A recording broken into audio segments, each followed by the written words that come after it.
जय महाराष्ट्र। नमस्कार मित्रांनो, महाराष्ट्रात उद्धव ठाकरेंच्या शिवसैनिकांचा मातोश्रीवरती सर्वात मोठा जल्लोष।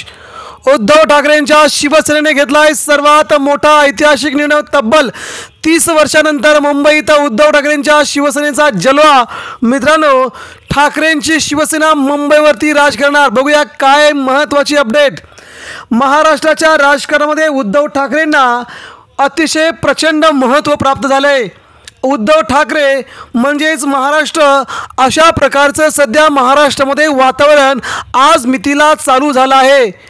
मुख्यमंत्री उपमुख्यमंत्री कोणत्याही पक्षाचे असू द्यात, मात्र मातोश्रीवरून आलेला आदेश फक्त महाराष्ट्रामध्ये निर्माण झाला की ठाकरेंचं नाव मात्र महाराष्ट्रात आदराने घेतलं जाते।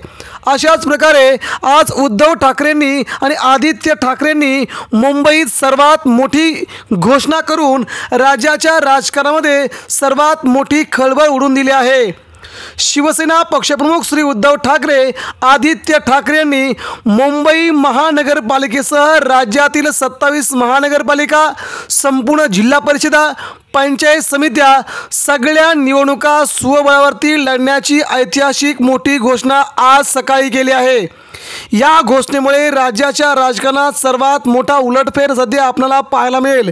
उद्धव ठाकरेंनी राष्ट्रवादी आणि काँग्रेसला सोडल्यामुळे आता उद्धव ठाकरेंसाठी महायुतीचे दरवाजे मोकळे नव्हे, तर भाजपा आणि सध्या उद्धव ठाकरेंची शिवसेना एकत्र येऊन शिंदेगडला डच्चू देण्याच्या हालचाली सुरू झाल्यात असं प्रथमदर्शनी दिसू लागले। आणि हा उद्धव ठाकरेंची सर्वात मोठी खेळी आहे। गेल्या काही दिवसांपासून ठाकरे शांत होते, परंतु त्यांनी संयम ठेवला आणि शांततेत क्रांती झाली। आणि आता अशा प्रकारे मुंबई महापालिकेसह इतर होणाऱ्या महापालिकेच्या निवडणुकांमध्ये शिंदेंना सर्वात मोठा धक्का देण्यास उद्धव ठाकरेंना नक्कीच यश मिळेल, हे याच्यावरून पुन्हा एकदा सिद्ध होते। यानंतर ठाकरेंची शिवसेना, ठाकरेंचा धनुष्यबाण चिन्ह देखील उद्धव ठाकरेंना मिळून पुन्हा एकदा शिंदेंना घरचा रस्ता दाखवण्याची तयारी भाजपने सुरू केली आहे का, हे पाहावं लागेल। कारण की काल देवेंद्र फडणवीस यांनी म्हटलंय की आमचा कोणीही शत्रू नाही, राजकारणात कधीही काही होऊ शकतं असं त्यांनी म्हटलंय। आणि आज संजय राऊत यांनी म्हटलंय की महाराष्ट्रामध्ये आम्ही 25 वर्षे एकत्र होतो, पुढे काही होऊ शकतं। त्यामुळे राज्याच्या राजकारणाला एक कलाटणी देणारी बातमी आज आपल्यासमोर आली। मित्रांनो, आपल्याला काय वाटतंय यावरती प्रतिक्रिया द्या।